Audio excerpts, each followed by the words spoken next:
د معذورو د ګاډي چلول سوچ هم نه چې موږ به هم لا ګاډي وچلو. اول زه خپل ځان خو چې ما کله دا ډیوایس جوړ کو نو الحمدلله دا ډیوایسونه په ټول پاکستان کې مونږ ورکو او په هغه قیمت ورکو چې څونه په دې خرچه راځي.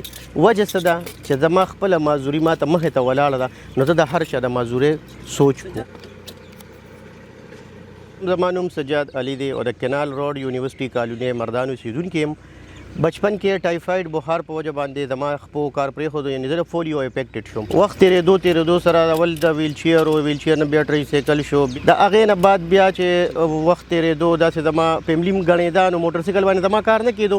ما د موټر یو آیډیا ذهن کې رال چې یاره داسې یو ګاډي وي چې زه هم چلولی شم او ما سره نور څومره سپیشل پرسن وي او هغوی هم داسې ګاډي چلولی شي نو هغې چې کوم زما سوچ او کوم آیډیا وه الله تعالی په هغې کې زه کامیاب کړم او ما تقریبا 15 قسمه ډیوایس جوړ کړل.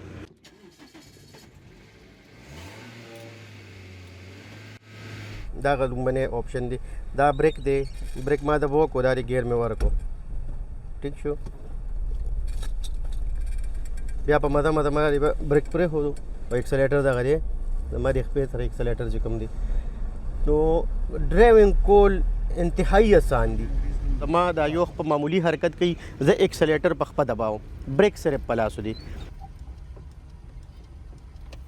دویم قسم ډیوایس ما داسې جوړ کړو چې هغه د هغه کسانو دپاره چې چا یې خپه بالکل د سره وینه مکمل د خپې ته کټ وي نو هم پرې هغه ګاډي چلو شي. په 5 منټ کې دا انسټالیږي او 5 منټ کې تاسو دا واپس کوزولی شي. لومبني کې دا ما 3 پیرې په ټرای کړې وه خو چې کم څیزونه به زما په کار وو نو به ما ته نه میلاوېدل.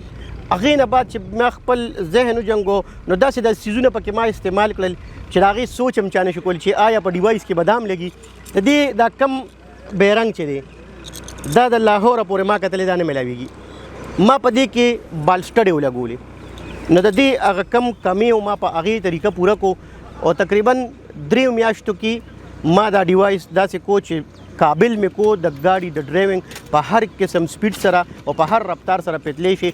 لاهور نوالت څومره غریز علاقې دي دیر باجوړ کوهستان دغه بونیر سوات دغه تقریبا 25 ډیوایس ما لیږلي دي.